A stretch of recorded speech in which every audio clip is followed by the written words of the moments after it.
Abusia mamemfa NRCS nko in Mega TV aso yemfa brow. As at the time I was creating this content, na just a few minutes na say stop West Yanke because stop working na just obiya den ejai. That is a Sebi Ghana ye election 2024 no post no mo dia boy wi na in news be a air fly any say Yura Joseph Yamin our the national organizer edema NDC manyuko no wakwachi nkrofo binom ewo SD asondenim a eye ballot papers no ECD ni bio eno mo print video no wa me pese me kasa ache me akoni akwa ewo kwada so asanti mantamu pumpunu mantamu NPP for so aye press conference. In fact, and some na makuchire edi egu no enti mesoro se nyabotre neti esanse a lot of things are happening and the victory of JM is coming again. In fact, the victory of Mahama is coming again and the people will say Ijobodo. The victory of NDC is coming again and the people will say Ijobodo. See almost strategies in an facts to see or minding kama. There is nowhere ballot staffing and I say ballot swapping be ebekoso this election game na kuswaye the year you guswaye ni edi actually enti mpesa mekasa aiden ache yenkoti news no se di esi break ye eni nsema efirimu eban enye nsem kitwa meso se o document betum na wala kidmadi na wa share na afoforo enye bia aiden ahwe esansa hanu you are number one authentic platform the ekosu biano the beba besum with evidence yankopon inshraw yenkoti ensan emfabre koba yebetwa so that has gone into the ballot boxes. His Excellency Dr. Muhammad Baumia will definitely come out as a winner in this year's elections. All that is important is for us to make sure is that we are very vigilant at all these centers, from the polling center to the coalition. Okay, Justin Frimpong ko the General Secretary Dima NPP amanyoko no ana ohunu say wo gina ho a wo omoye press conference ekeka wo mo nsem bi a wo mo ehhehye wo mo ho na se wo hwe ne body language se wo hwe na ninkosua a wo de ekan ensem no a wa wutimi se be ma yemre wutimi se be ma see aye boko mebo minim say alaji bekasa but because of the pressure nti yema ne home kakra. Look, your bibia your friend in operations as decoy press conference where omoye it may be a preamble to a premeditated agenda. Menya information be say ye ka say soldier form penny for Asia ewo a friend say Matidio, I'm hearing it ewo Bema camp. Mate say there is a plan to deploy a lot of military personnel to the Ashanti region to go and monitor media information. I may pick you almost say so we should not be surprised to see the unusual movement of troops in some of these areas. And this press conference is saying, say, NDC is planning to cause confusion at polling station, at coalition centers. Okay, so this will be. So it is possible that they have held this press conference, and then they will use this as a reason to trigger the deployment. And that people will be deployed. Joseph Yamin, right? National organizer. Mr. Yamin, what do you mean? Come, we are about election powers. Mr. Yamin,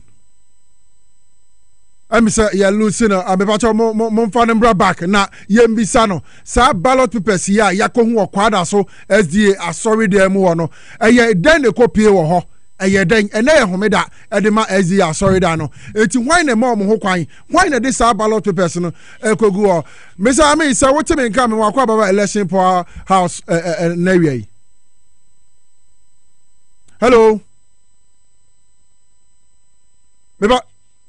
Okay. Eti ye second one. Yani ni bedi nkomo. Sa mo hunu infoni edi kan yidi kire mo na Ashanti region. Sa wo hwe ballot papers a egu eye demu a na ogina ho no. Na ode ne nsa kire. Sa ballot papers yi nyina ye nkrofo edi akwa hye eye kwada so SDA sorry them.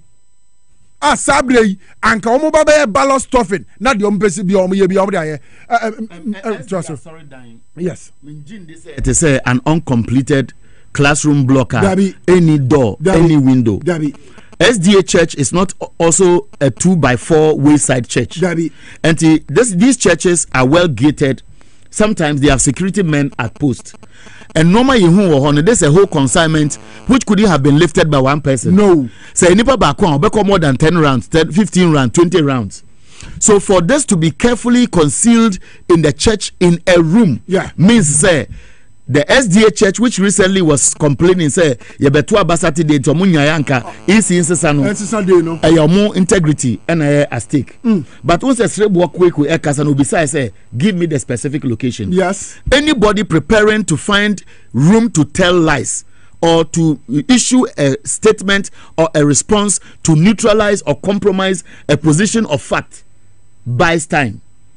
Electoral Commission as an institution which has now resorted to using social media to disseminate information tells you say EC has a pool of people who must or are active on social media, otherwise they are ineffective. Idea where information is very viral these days. So Mr. Sribo, Dr. Sribo Kweku, I know I am my next door neighbor. I will Minas Tennis Flats. My not the baby for more than 3-4 years together living in the same block. Wow. And he knows what I'm talking about. I don't want to go far. The rest I'll keep it and share where it is necessary. So Nipano Jinahono, I'm not attacking his integrity, but I'm saying statements of fact about the person I know and why he should not be trusted.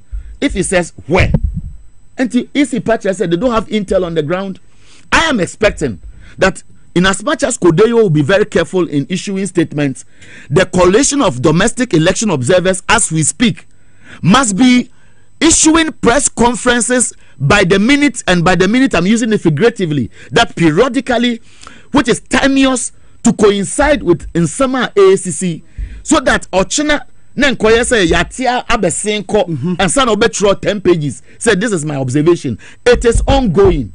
We are uncovering ballot stuffed. We are uncovering Thumbprinted ballots. We are uncovering all these things, and ask myself and will say, why is this going on? It only shows that the governing party knows it will lose. The governing party is afraid of handing over power because John Mahama talks about Operation Recover All Loot. And they know it is Dr. Bahamudu Bawumia who can only give them that space. And so the fear of being prosecuted for the crime they have committed, the fear against of accountability, it's crime against Ghanaians. I don't even want a soft word to use to cushion or pad the thing to make it like accountability. It is a deliberate action that was taken regardless of how it will impact on the average persons, and they have gone ahead to do this. Why will government sit aloof and see your colleague trying to buy SNIT hotels? And you see the defense that was put up, including the president himself, including the chair or board chair of the Senate board, including all the people. And eventually, when Okujetua Blakwa, Abraham Kumsin and co. stood to the letter and fought a good fight, they turn around and make it look like, oh, it is in the interest of Ghana. So government knows it is going out. Government knows it's unpopular. Even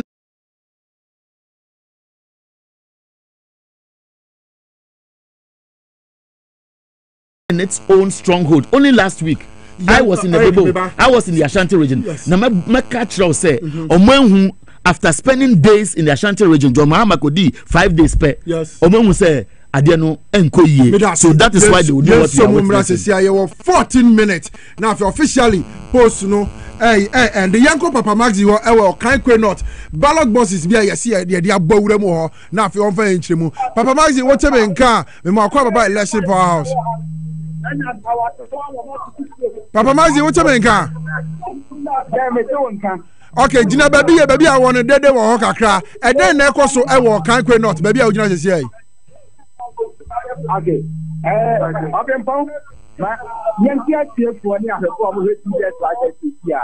You can see how information by a year, can't claim no. A year at Timothy market on the mono. for for NPP candidate, the office what the land gas for and then for phobia the member almost but as you buy any police in penny for soldier for for me no kasa say on the boat corner kasa crowd no animal na penny for buy any police in penny for buy womo agwa wura edan ni mu no mo wura mu no womo akonhwehwe dan ni mu nyina no ya otukwa no kasa sia ni se omo call ye no enye se ebi aniema bi da no le mai candidate no na ede aha no eya ni college center eno ntina ama se ebi am for okay Papa Mazi som ye ne national organizer de ma NDC amanyo ko ni nkasa bisa mi waba ahomane so na otime kan mo akwa baba election for house jumadi so me ba cho eden na ekoso e wa santimantem wo na ye to aba wo man Ghana mu a. Well, the airport senator Ashanti Tuaba, there's been a low turnout or Ashanti region. I catch 15 minutes now about to another year. MPP for knowing very well or more research actually Ashanti region they are disappointed in Mahmoud Bawumia's government and the they will not come out and vote no omo yo imagine so omo pekwati kwan bi so na omo timi atu abana ma omo mpeso omo tu aban na pa omo fa so omo yes any business omo timi a print ballot to take okay na omo complete omo pe pan ya fa so a wo de be kwa gugu ballot boxes okay ya need the clear na nra and I information say ballot papers ni be ewo fie bi mu wo SDA hospital no na ye di chire nura ni na ye koya ebo anajo 11 na yegusu attack in fact efie no ayehu ade no wo emu enne awie no ja feeling and I'm a tie, me car tie, a pie, a dear pen. And the now see you to me cutting me through and sign a tie not to form cry. Now, about be 11 p.m. We didn't know such a feeling in pay, Mumana, Danny, that I didn't see it. Yeah, now in Kerno at the home pointed to the fact that. And your money the hungu area ho, but as the exact if you need na ayedin be located. But yeah, in Janessa because we a source no. Ntia maeja mema kakra within that area. Ebra koya yenhu. Just to make sure say omodi omani bedi car bia ba na auspicious idea then we will follow it up. And next year I follow. And finally, a point is a baby and cano, me tie copay, a horna sa, and your man. Yene, a wee, Yakoho and opa, Yakoho area, and you may not tell our source on the home, I said, the end of the home, but I feel no so mobafa. Now almost I see it or more young, a juma. Yeah, boy, and me a good rough, you know. A boura dive Akuma, and Yoma, a Kahwasemi, in a soon dining. I want me to Facebook, the name of my friend police, Santa police commander. Say, I want to make a normal brass allocation if he said, the Babu ballot papers. I exactly the easy for no, the police of one so by, you know, can say, on my kind. Boxes over 55 boxes. Our box via 50 booklet in the shim. And sana a booklet and also no. A shimu 100 leaflet. That and young Marie, our police for chain.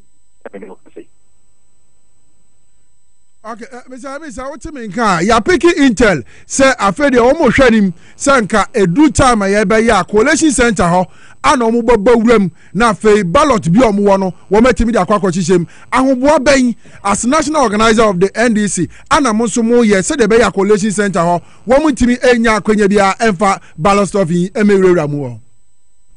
Look, yeah, ahoboa no de mintimi campaign chirawo ewo afidie so. Nemom de ebetimi aka kire wa ne se obi ani ho obetimi ade ballot box bi akwa process bi a coalition center ya de nyoma to akwan mu a aba ya to no yes kind no eno a de be declare no coalition center eno de ya san ya chat for ya ye bi ari ya kai se ballot papers no ya se hon ya ba kwa me akwa posta I need to be fine country, but a net see.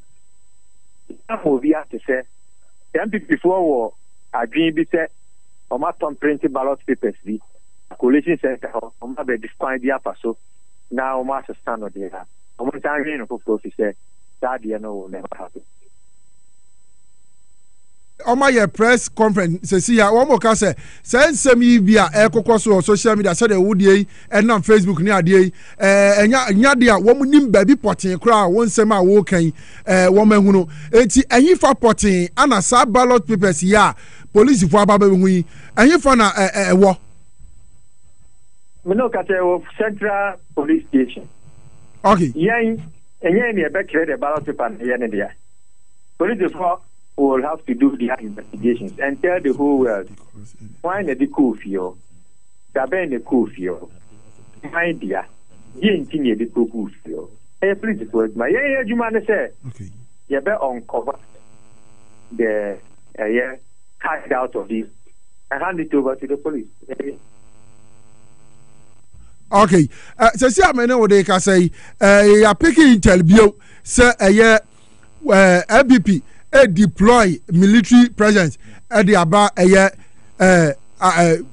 okay now na mo ye na NDC amanoko no mo ye say because almost mo person mo cause confusion coalition centers no sabri match sansem no na homo abe na mo maye e dey ama sansem yi yini am nim dey dia force me to dey dia homo to abonten but the point is that I can only assure you the NPP before and medical so I then aka ya de enim say ya to aba ni wi a nipa to aba no e wo police station no for mo ngina ho no mo nkan aba no ma obi an o mo wi a o mo adwuma aso e free ho eba constituency coalition center no e constituency fu adwuma so bekeso na aba bedu ye wi a e ni na e call electoral commission ature na wa share the coalition as ye na ebe gina o e through a ebe di akire di aba region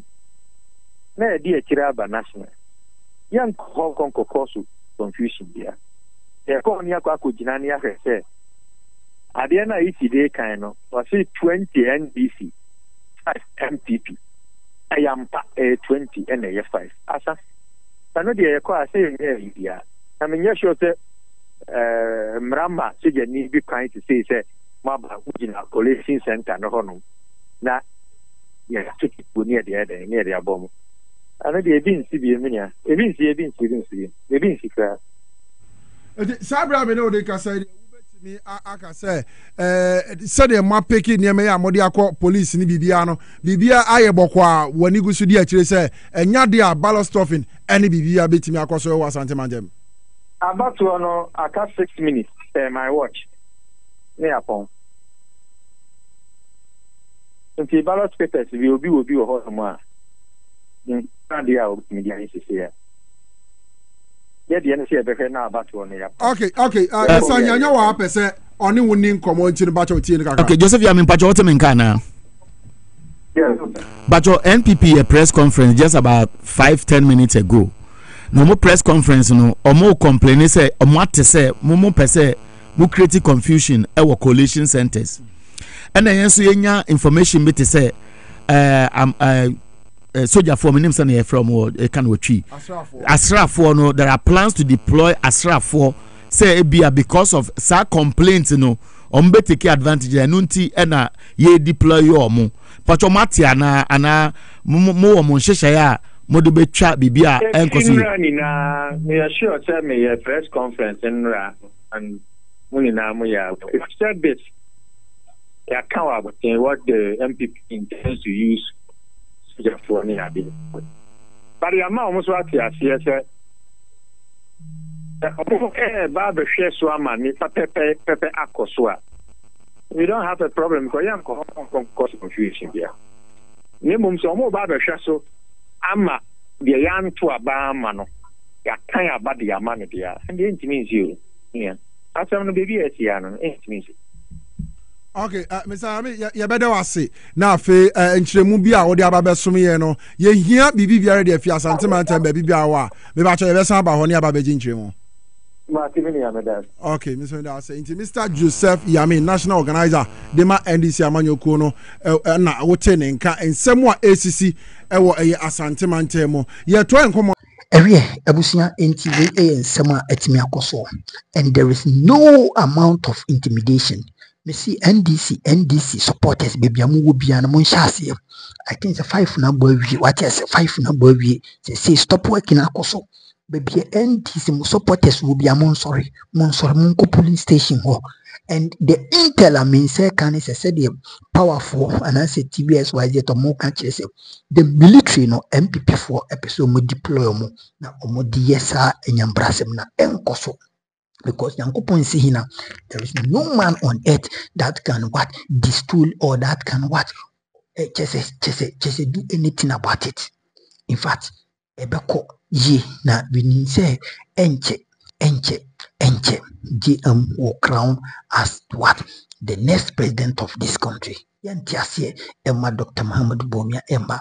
Now also the voting party now in fact a low turnout anko ye low turnout because and according to analysis anytime Bia Ashanti region omobe call for low turnout in voting no I mean simple omometo abano na chise bufu aba and kakra omobe ban so they are going to vote massively for NDC.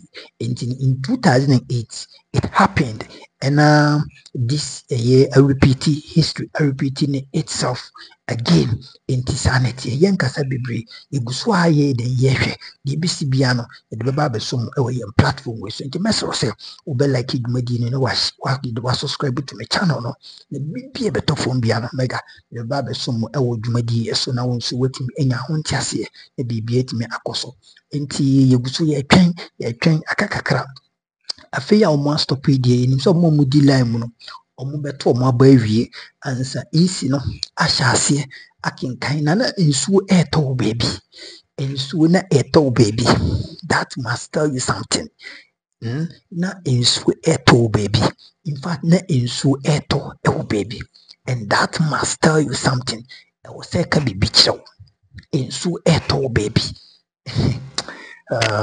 this year election we say enkofo binom bisu ombeka demo into he Justin Frimpong dia the demeanor and the posture with the Gina Honomana or ye press conference no it is clearly so minded or more assumption to do that. It is clearly saying kofobin force no it is clear saying kofobin minding absence netikos on no pokasa the NPP no guase because NDC 4 take over. It is clearly saying kofobin masunsun netiko. What you say? It is clear saying kofobinum and a one etikwa omani bigina hodom. I hear that press conference and yena kumomwa and akono kwadia enka onye because already ekwa sebi ohwe se de nkofo ani si abra omo eto abana in fact ono de nkomba bontin beguni woni masida but party for no esunsun se chale una we general secretary so one hwe na se bibisia ye de somon ebebo intiko na ko address supporters no mu stay calm because MPP for no more pressure and mama fa konya we so na me commendi and I say membo Joseph Yemin yes owura no ye adwuma so Joseph Yemin NDC national organizer in fact akwani bo adwuma papa the intels or more picky and the strategies or more useful any nema or more air they capture this election and omurura corners bia hwe say NPP for ade bi omodesi say omopese omode faso every day election they are reviewing it now. In fact it is amazing and awesome and we know say in fact it will never happen. So every NDC constituency baby NDC every constituency the polling station every constituency every polling station you should come out in your numbers. All the 276 constituency in Namon sorry, video Namun voting center honor, Namon Tomochi, and put pressure on them. Anybody who tries to swap ballot box or anybody who tries to do ballot stuffing, making sure say the background will be caught and beaten mercilessly. Me who say any nesu genibi yes timamufuachina isibana pa them who say yes Ghana for nyabre because according to Enchemwa Minya HSA so geni no ni kwanse o yeden oko beyond the demarcations of my yard. I was say baby or more trouble in Niquans or but now some brache and oyeding or try and Timamu Fortune so we should look at why Beji to only a few. Young say yes, next time, Genia Brave. Young call, Mammy for we see, and he knows to be a babyano. The baby de me the barbesum our platform so. Uncle Shabima Michiba for Bipian. I salute you. Let's keep the what? Let's keep the fire burning because Akaka Krebi, high any Hiano, high any Cruciano, Enche, GM will be declared winner and the next president of this country. Abinas is son. There's nothing that can change it. Abinas is son. Abinas is son. Kufad Bobiamu Kufia. Abinas is son. Kufad Bobiamu Kufia. Kufad Bobiamu Kufia. Abinas is son. There's nothing you people can do. Abinas is son. Simple as ABC. Abinas is son. Mo. Yebemu Sebi Kurumana and Yamudia. It's Ghana for. In advance, GM. We know say very soon GM will be declared winner. That is all. Bye bye.